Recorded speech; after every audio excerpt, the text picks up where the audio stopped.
Welcome to WB Mason Postgame Extra exclusively on SNY.TV. On the second to last day of the season, the Mets were swept in a day-night doubleheader by the Washington Nationals, 3-1 and 2-0. The second game, a thing of absolute mastery by Max Scherzer, one of the most dominating pitching performances in Major League history, as Scherzer threw his second no-hitter of the season and struck out 17 Mets in the process. Well, what makes it so extraordinary, folks, was that, number one, there was no walks. He hardly had just a little over 100 pitches in the game. That's the kind of command he had and dominance. But he finished so strongly, striking out 9 of the last 10 Met batters to put a punctuation mark on this second no-hitter in the same season. I felt great tonight. To throw a no-hitter, sometimes it takes a little luck. Granderson was able to really square one up and then went right at Ugla. I easily could have gone for a hit.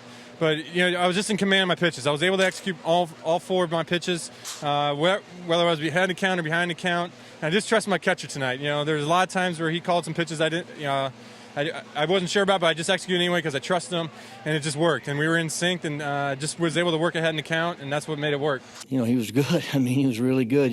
He made every pitch he had to make. He threw every pitch he needed to. He didn't. There wasn't one hanging breaking ball. Every fastball had a place and a purpose. So, I'm sure those guys went up there looking for a mistake and they didn't get any.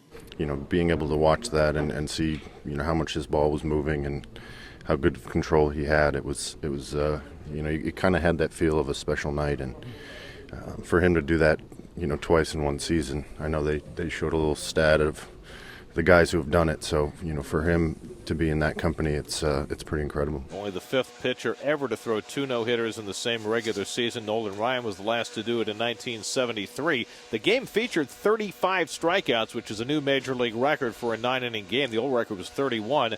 Matt Harvey had a lot to do with that. He was terrific for his 6 innings, just not as good as Scherzer. Well, actually, Matt, it was an unearned run, an error by Kelly Johnson. That run wound up scoring an unearned run.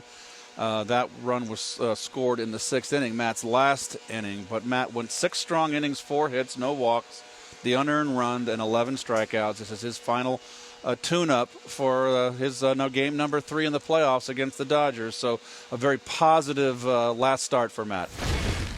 I started off really hot and then, kind of hit a down point throughout the year, which I kind of expected going into the season. But finishing strong and being where I'm at right now and going to the playoffs, I couldn't be happier with the season. And same for Noah Syndergaard in the first game. He went 7 strong innings. The Nationals won it on a 2-run homer by Bryce Harper off Addison Reed after the Mets failed to turn a double play that could have ended the 8th. That's true there, and the home run by Clint Robinson, which was his 10th, and that was in the 7th, was the only blemish on Syndergaard. Again, back-to-back starts now. Had the same kind of start he had in Cincinnati, where he had the great start, had his breaking ball working, and again, 7 strong innings, 2 hits, walked 1 batter, struck out to 10 batters. A great tune-up for Noah, and it looks like game 2 for Noah against the Dodgers.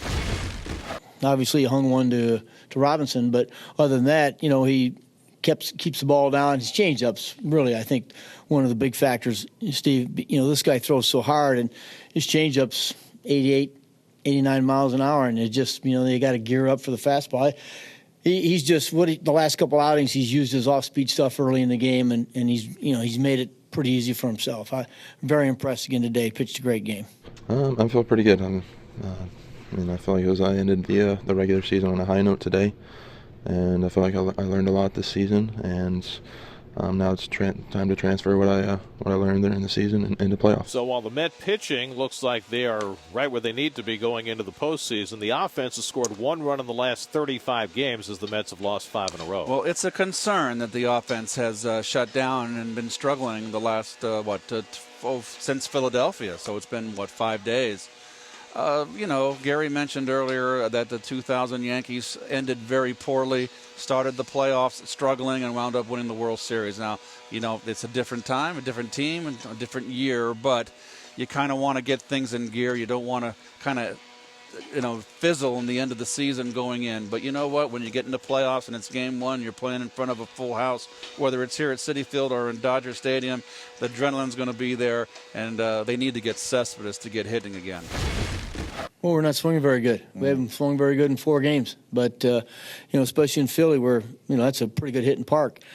So that's one of the things we're looking at, certainly, that we've talked about this morning. As a staff, we got to get our offense going a little bit. Final game of the season, the regular season, will be on Sunday with Jacob deGrom making his final tune-up against Tanner Roark. Our coverage begins with Cadillac first pitch at 2 o'clock Sunday afternoon on SNY. That'll do it for WB Mason Postgame Extra.